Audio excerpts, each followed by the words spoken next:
Bismillahirrahmanirrahim. Assalamualaikum warahmatullahi wabarakatuh.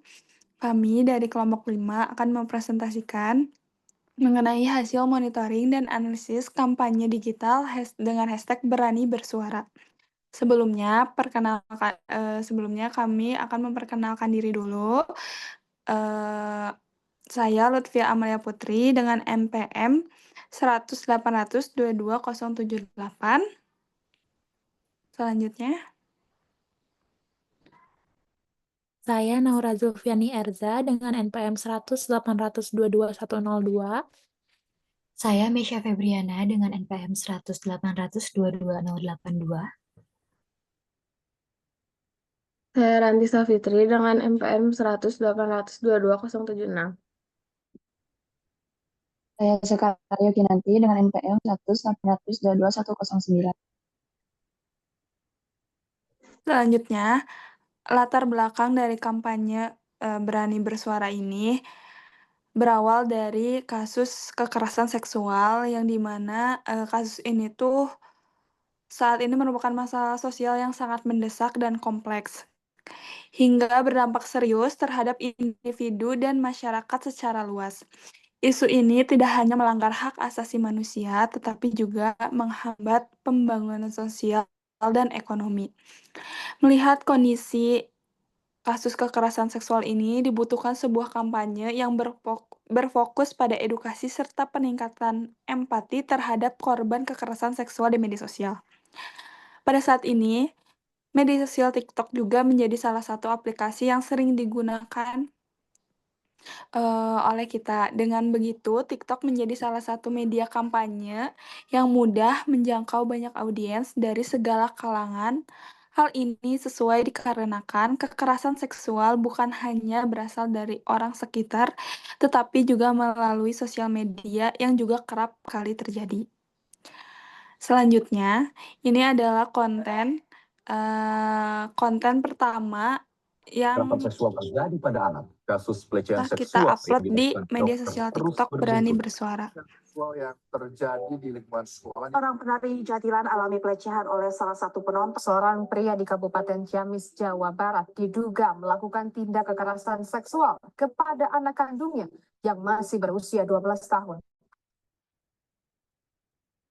Berikutnya, analisis dari konten tersebut. Silakan.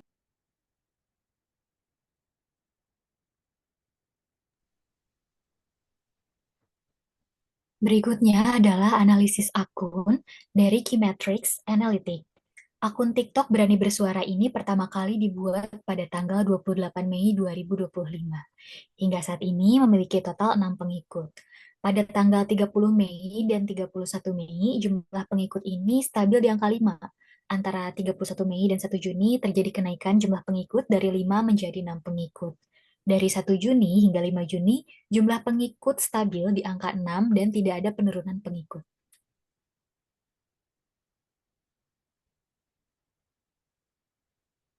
Lalu masih berdasarkan Keymetric Analytics, pada akun Berani Bersuara menunjukkan terjadinya penurunan engagement dibandingkan periode sebelumnya. Hal ini disebabkan oleh menurunnya frekuensi posting setelah tanggal 30 Mei 2025. Karena tidak adanya postingan terbaru pada akun Berani Bersuara. Meskipun engagementnya menurun, jumlah profile views meningkat. Hal ini menunjukkan meskipun konten yang diposting kurang menarik dan hanya satu konten yang diposting, masih memiliki peminat baru pada profil akun Berani Bersuara. Lalu puncak aktivitas terjadi pada 30 Mei 2025. Setelah itu, mengalami penurunan drastis dan tetap rendah selain profile views. Oke, selanjutnya analisis konten.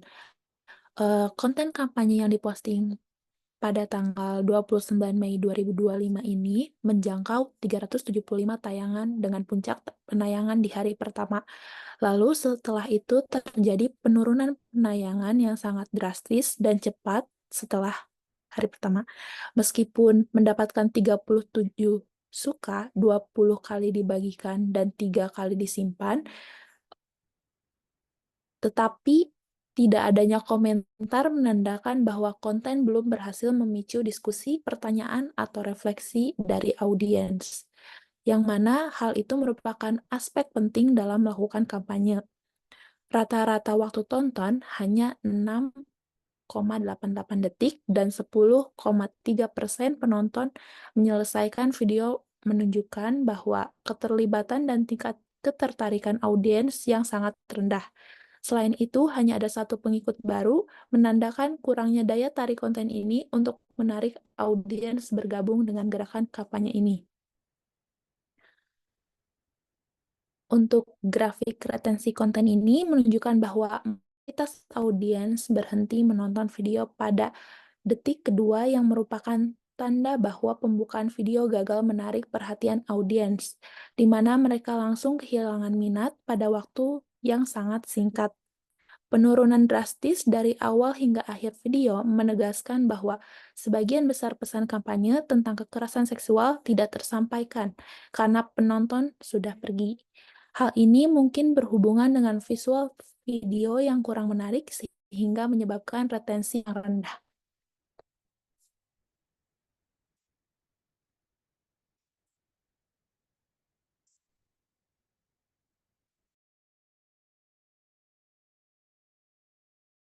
Dan selanjutnya untuk traffic scores, di mana mayoritas video TikTok berani bersuara berasal dari FYP sebesar 79,5%, menandakan bahwa konten dinilai relevan dan layak oleh algoritma untuk disebarkan secara luas.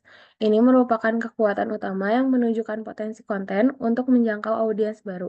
Namun, rendahnya trafik dari sumber lain seperti sound dan following 0,1% mengindikasikan perlunya strategi tambahan untuk meningkatkan jangkauan melalui suara tren dan basis pengikut setia. Sementara itu, trafik dari personal profile dan sumber lainnya masing-masing 8,7%, menunjukkan bahwa sebagian audiens tertarik mengeksplor lebih lanjut, dan 3,1% dari search memperlihatkan pentingnya optimalisasi caption dan hashtag agar konten lebih mudah ditemukan.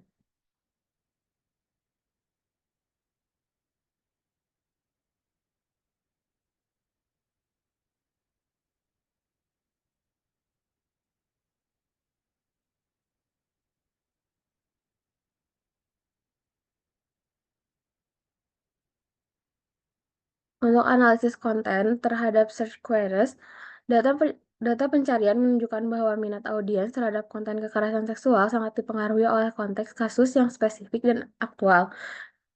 Query utama, kekerasan seksual terhadap remaja putri usia 13-15 tahun di SMP PSM, menyumbang 25% dari total pencarian, menandakan perhatian besar publik terhadap kasus tersebut dan potensi besar bagi konten advokasi yang relevan. Selain itu, adanya query kontekstual dan umum seperti akhir kekerasan seksual dan editing video mengenai kekerasan seksual masing-masing 8,3%, menunjukkan bahwa audiens juga mencari edukasi serta panduan produksi konten bertema serupa. Query berdasarkan tokoh atau institusi seperti dosen UIN Mataram kasus Asila menandakan keterlibatan konten dalam diskusi publik yang lebih luas.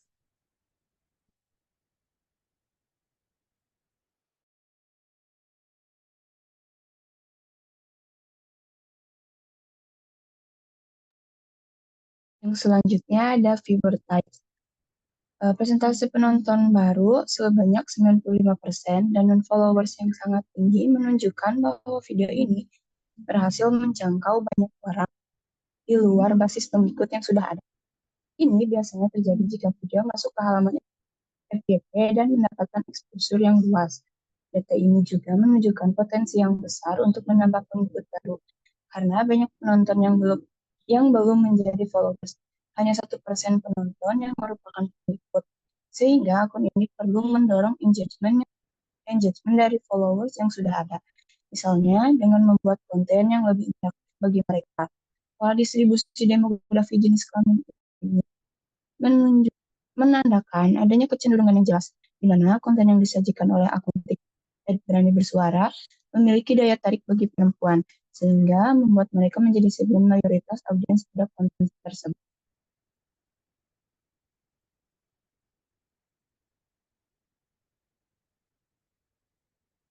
Berdasarkan hasil analisis, ditemukan bahwa generasi Z dari usia 18 hingga 24 tahun mendominasi dengan persentase sebanyak 72%. Pada kelompok usia tersebut cenderung responsif terhadap isu sosial seperti kekerasan seksual. Kelompok ini menyukai konten cepat, emosional, relatable, dan visual yang otentik, sehingga strategi storytelling personal, sound viral, dan transisi cepat yang efektif. Generasi milenial muda 25 hingga 34 tahun membentuk persentase sebesar 20%. Kelompok usia ini lebih kritis dan menyukai konten edukatif serta analitis, sehingga perpaduan narasi ringan dengan data pendukung dan sentuhan moral atau keadilan sosial direkomendasikan. Sementara itu, audiens berusia 35 tahun ke atas hanya sebanyak 8%. 35 tahun hingga 44 tahun sebanyak 4%. 55 tahun ke atas sebanyak 3%. 45 tahun hingga 54 tahun sebanyak 1%. Kelompok tersebut cenderung mengakses konten viral atau melalui tautan eksternal dan tertarik pada informasi yang lebih reflektif atau berbasis fakta. Untuk kelompok minoritas ini, konten tambahan dengan versi lebih panjang atau narasi yang lebih formal sederhana dapat membantu menjangkau mereka.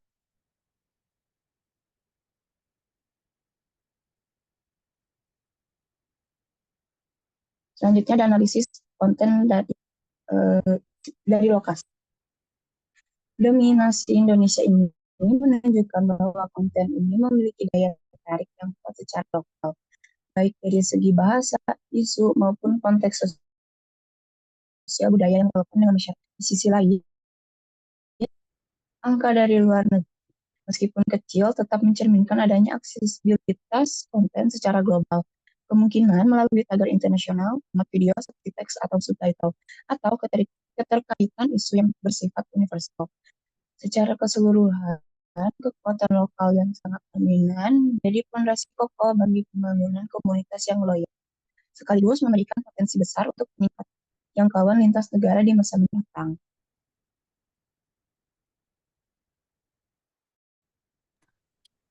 Sekian, terima kasih. Sekian hasil monitoring dan analisis dari kampanye Berani Bersuara. Terima kasih. Wassalamualaikum warahmatullahi wabarakatuh.